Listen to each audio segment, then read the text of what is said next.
Next season is kind of cracked for new cards because you guys didn't see this, but every single spotlight cache, not even talking about the new cards, I mean, cards in the spotlight caches, if you don't have cards and you're looking for some of the top tier cards, next season has them coming into the spotlight caches. That has Mockingbird, which is kind of cracked, one of the best cards in the game, coming September 3rd.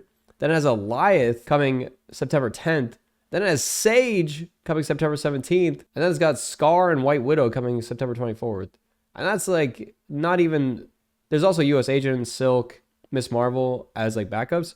All those are hugely good cards. And that's not even talking about the new cards, which are also probably going to be cracked as well. The new cards look like maybe the best new cards we've had maybe all year. This might be like the best new card month that I've seen for the longest time. I think...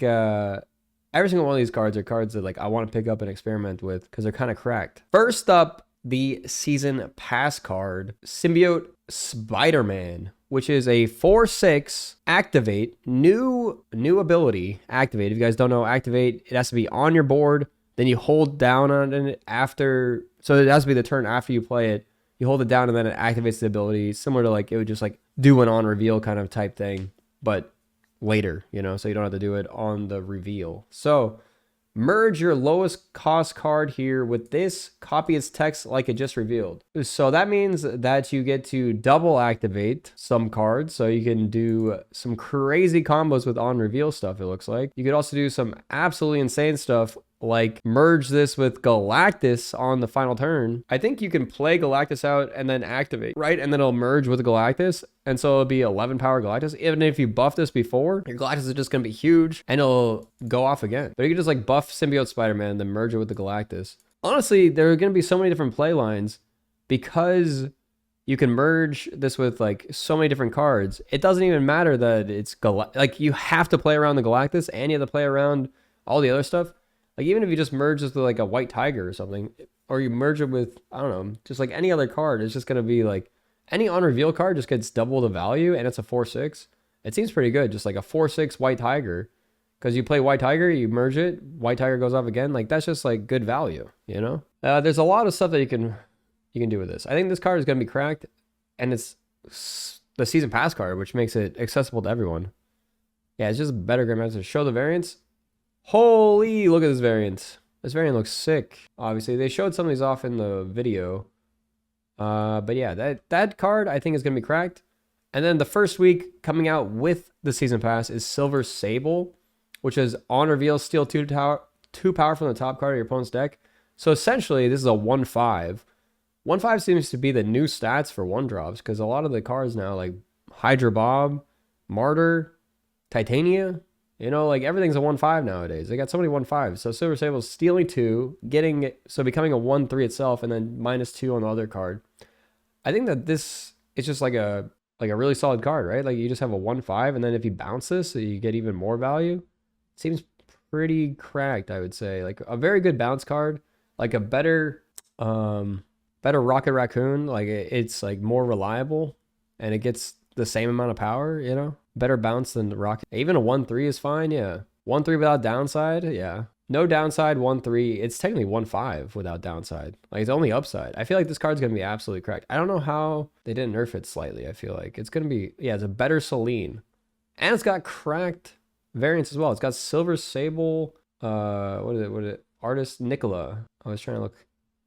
Like, that one looks sick. Oh, look at this one. Another Rianne. Rianne always makes the great art. Looking. Yeah, I think all these are pretty great variants. But yeah, that's this week is gonna be sick. You get Silver Sable, you get Mockingbird, and you get US Agent. Like, there's nothing bad in this spotlight cache. So I think this is like a 4 cache week for sure. If you want to save up, spend your caches. This is Tuesday. This is coming out. You might, if you're watching this video on YouTube, you know, it might already be out. You might be towards the end of the week, and you might want to be picking these up. And then we have Madam Web. This card had to get nerfed in the original that we saw before they nerfed it. It was a 2/3 before in the data mines.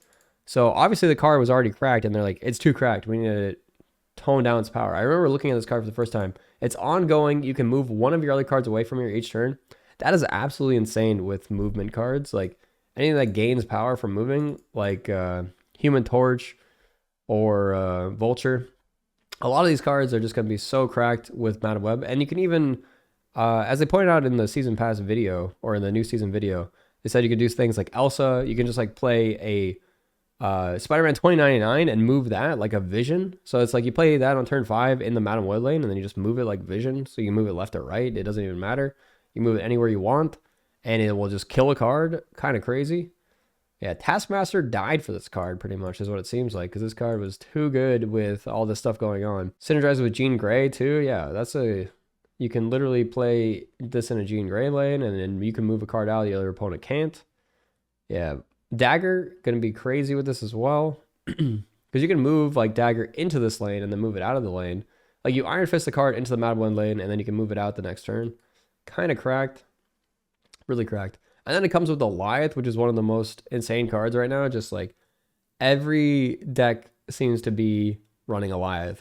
In the last week before the OTA that happened, every deck was running Alioth, and it just seemed like this card is a staple in Marvel Snap right now, so just picking that up seems like a pretty good idea. So this Valley Cash, also pretty cracked. Silk is historically a good card, but right now it's not really, it kind of got outpowered by a lot of like the 1-drops and some other cards, so it's not really as useful. 2/5 used to be premium stats, now 1/5 is premium stats. So Silk not as pick upable as it used to be. It used to combo really well like Craven and other stuff. But that's played a lot less now. Silk might have a comeback, so still not bad to pick up. Then September 17th, Arana, also insane card. Give the next card you play +2 power and move it to the right. It's just like a better Iron Fist. It's an activate, so you can like play it on turn 1 and then wait until you draw your card. Like it's completely outclassing a lot of the other move cards. So this is a 1/1. It's not a 1/2 like Iron Fist, but it's just like getting the +2 power, so it's a 1/3 essentially, and it's moving a card. So with movement cards, it's literally, move is going to be insane this season. I can't believe that they're adding all these cards all at the same time. I can't imagine move's not going to be like the top tier deck this season. It's got to be. With Arana comes Sage in the same cache. Sage is probably one of the strongest 3-drops in the game. It just puts so much power out there on one turn that you really can't expect it. It's like upwards 12, 14 power a lot of times, and it can even go higher if you somehow make it on reveal twice or bounce it. So it's a really insane cracked card that is definitely worth picking up. So September 17th, that card's going to be absolutely nuts. Or this cache as well, Arana and Sage. And then Miss Marvel is not terrible. It's not really played that much. I was actually thinking there might be some more use for this coming up. Especially with some of the OTA changes. There's going to be some stuff that, like the OTA changes from last week. I was thinking that maybe you could even put like one of those like 10-drop lists with like a Tuma and stuff and do some Miss Marvel stuff. I think could be interesting. And then the last week of the season, Scarlet Spider seems also super cracked. This card, activate, add an exact clone of this to another location. This card, like you just buff this card up and you just double, like get 2 of them, seems absolutely insane. And you can do it on the last turn. So you can like play it on turn 4, spend a turn or 2 buffing it up, and then activate it. So like obviously like Hulkbuster, Shuri, some other stuff to just like make this bigger forge. Just stuff that buffs up Scarlet Spider, then you can send it off to another location with an exact clone. Yeah, no downside. It's a 4/10, yeah. It's a 4/10, no downside if you don't even buff it. Because you get 2 4/5s at 2 locations. It's just a better card than a lot of the other 4/10s out there because there's no downside to it. It's really cracked. I think that this card will be also a staple in a lot of decks. And then this week, I think Skaar is actually making a comeback right now with a lot of the new stuff new decks that are popping up. I was just playing a deck with Skaar. It seemed really good. I think Skaar, definitely a worthwhile pickup. And White Widow, one of the most premium 2-drops in the game. So this week, gonna be absolutely cracked. And also this variant that you get, holy, September 24th, gonna be good. This entire month, I'm excited and I'm looking forward to the entire month. This is probably the most exciting month that I've seen for Marvel Snap for like, since they first like dumped series 4 and 5 cards all at once. That was like the best time for Marvel Snap because we got like 10 new cards at once. But this new season, every single new card, every cache seems good. So if you're a little bit behind in Marvel Snap and you haven't picked up a lot of these good cards, this is the time to pick up all those good cards. I've been telling everyone that's been saving keys, this is the month to spend all your keys pretty much. And that's it. Yeah. You know, subscribe.